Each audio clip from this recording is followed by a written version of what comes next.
Assalamualaikum warahmatullahi wabarakatuh. Waalaikumsalam warahmatullahi wabarakatuh. Alhamdulillahirabbil alamin.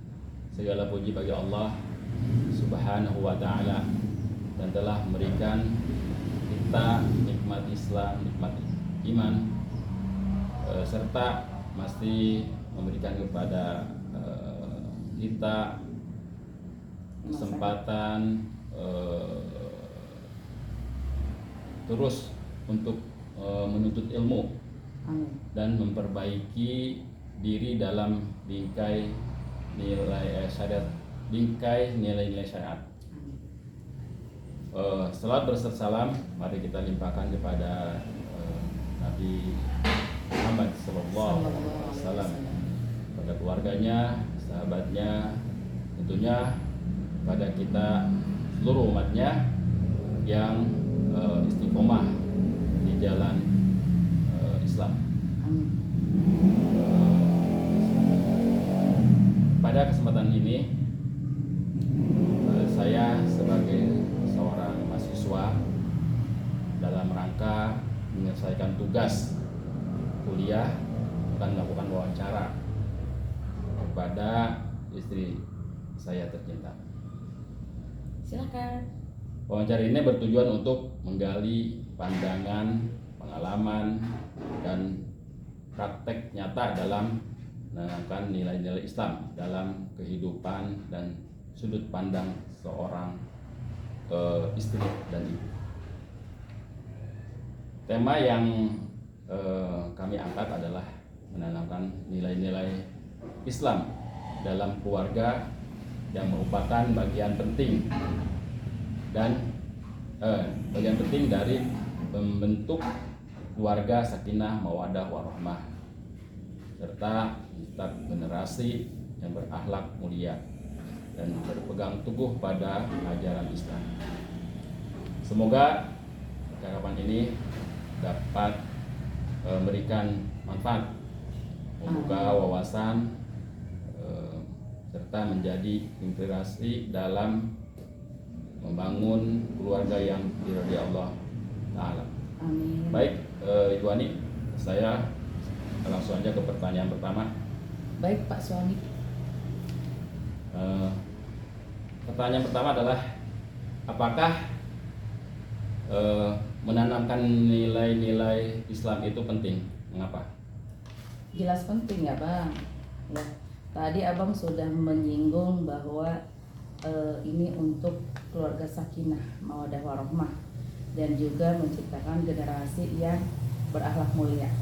Jadi nilai Islam itu penting banget ditanamkan ke generasi kita, ke anak-anak kita untuk membentuk anak yang solih-solihah, berakhlak mulia, ya, membentuk karakter yang berakhlak mulia.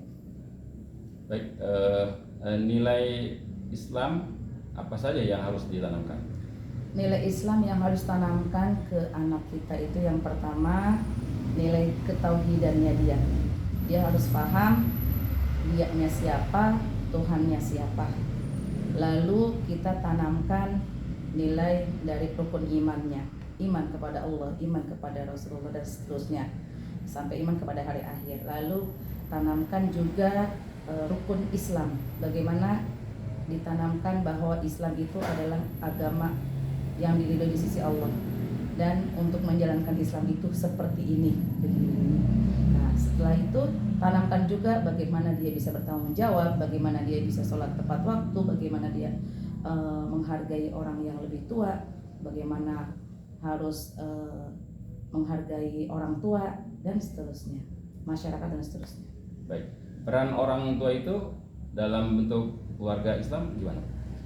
Peran orang tua tentu sangat berperan ya. Jadi anak itu sebelum sekolah keluar, karena keluarga itu adalah merupakan madrasatul ula. Pendidikan pertama itu ada dalam rumah gitu ya. Jadi orang tua harus bisa menjadi suri tauladan yang baik buat anak-anaknya. Bukan hanya dia bisa memberikan pengajaran pendidikan tapi dia juga bisa memberikan ketauladanan. Gitu. Jadi dalam rumah dulu. Tentu peran orang tua sangat penting. Makanya orang tuanya harus bisa juga pintar juga agamanya, seperti abang sekarang kan kuliah ya kan, kuliah kan tambah ilmunya, tambah ilmu agamanya, sehingga diri kita menjadi lebih baik karena terus belajar, dan juga menjadi orang tua yang insya Allah lebih baik lagi. Bagaimana peran masyarakat dalam mendukung nilai-nilai Islam? Tentu tidak cukup hanya peran keluarga ya, peran orang tua juga, tapi juga harus didukung oleh peran masyarakat. Nah, di masyarakat itu seperti misalnya adanya pengajian, adanya gotong royong dan seterusnya. Contoh kayak kita emang ya, kita kan bikin TK tahfiz, MI tahfiz, juga bikin rumah Quran, rumah tahfiz. Itu adalah kita ingin berperan dalam masyarakat itu bagaimana menanamkan anak-anak itu cinta Al-Quran, bagaimana mereka hafal Al-Quran, bagaimana mereka bisa sholat 5 waktu, doa-doa dan seterusnya. Itu adalah peran kita dalam masyarakat untuk menjadikan anak ini berperilaku secara Islami, bagaimana anak ini memahami ilmu-ilmu Islami, sehingga insya Allah dia menjadi anak-anak yang solihah, hafal Quran dan berakhlak mulia. Baik, kalau ciri masyarakat Islam itu menurut ini gimana? Ciri masyarakat Islami adalah masyarakat yang dalam kehidupannya itu tentu kalau kata orang dulu bahwa Nabi Muhammad itu mana? Nabi Muhammad itu seperti apa? Dia adalah seperti Quran berjalan gitu ya. Jadi bagaimana masyarakat itu antara Quran yang dibaca dengan perilakunya itu bagaimana bisa mirip gitu. Jadi